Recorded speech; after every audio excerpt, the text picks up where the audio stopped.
Kerala story, Kashmiri files. Exactly, Kashmiri files, Kerala story. అందరు ఆడపిల్లలు ఉన్న తల్లిదండ్రులకి ఒకటే విషయం చెప్తున్నాను నేను, మీ పిల్లల్ని తీసుకెళ్ళి 2 సినిమాలు చూపించండి.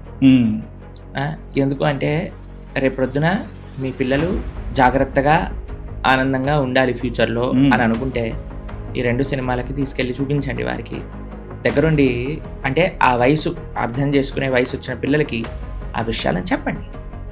ఎందుకు అంటే ఇది ఈరోజు కాదు, ఈరోజు ప్రారంభమైనది విషయం కాదు సుధీర్ గారు. ఎన్నో వేల సంవత్సరముల నుంచి మన సనాతన 1000 సంవత్సరాలు సుమారుగా మన ధర్మం పైన, మన దేశం పైన ఇలానే అటాక్ చేస్తూ వస్తున్నారు. ఇప్పటికీ మొన్నటిగా రీసెంట్ టైమ్స్లో కూడా అలానే జరిగింది. దాని తర్వాత సంస్కరణ వల్లనే మనకి ఈ ఆంధ్ర రాష్ట్రం, తెలంగాణ ఇవన్నీ కూడా స్టెబిలైజ్ అయ్యాయి. దాని తర్వాత మళ్ళీ ఇలాంటి కార్యక్రమాలే చేస్తూ ఉన్నారు.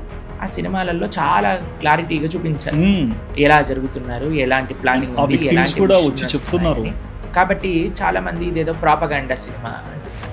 ఎవడైతే నిజంగా ప్రాపగాండా చేస్తున్నాడేమో వాడినేమో నిజం అనుకుంటున్నాడు, ఎవరైతే నిజం చూపిస్తున్నారో దాన్ని ప్రాపగాండా. ఎందుకు హిందువులు కూడా అలానే మాట్లాడుతున్నారు. హిందువులని చెప్పుకునేవారు, నిజమైన హిందువులు కాదు. ఎందుకు ఇలా మాట్లాడుతున్నారంటే ఇంకొక విషయం చెప్తాను. మనం వేరే వాళ్ళని ఎప్పుడూ మాటలు అంటూ ఉంటాం, కానీ వాళ్ళ దగ్గర నుంచి మనం నేర్చుకోవాలి. మీరు ఎప్పుడైనా ఒక ముస్లిం అయినా ఖురాన్ని నమ్మని ముస్లింని చూసారండి? చూడలేదు. బైబిల్ని నమ్మని క్రిస్టియన్ని చూసారా ఎప్పుడైనా? చూడలేదు.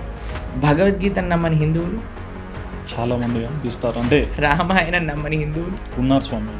మహాభారతము, వేదాలు ఇవన్నీ ఎవరో రాశారు, ఏంటో ఇవన్నీ అనే హిందువులు ప్రశ్నించే వాళ్ళు ఉన్నారు. దేవుడు ఉన్నాడు, బొట్టు పెట్టుకుంటారు, గుడికి వెళ్తారు, అగరబత్తులు తిప్పుతారు, నరకము, స్వర్గము, పాపము, పుణ్యము, ఇవన్నీ ఎవరికి కావచ్చింది, ఇవన్నీ కథలు అనేవాళ్ళు ఉన్నారు స్వామి. మేము ఇక్కడికి వస్తున్నప్పుడు ఇప్పుడే రోడ్డు పై నడుస్తున్నారనమాట, అందరూ పాంప్లెట్లు పంచుతూ నడుస్తున్నారనమాట.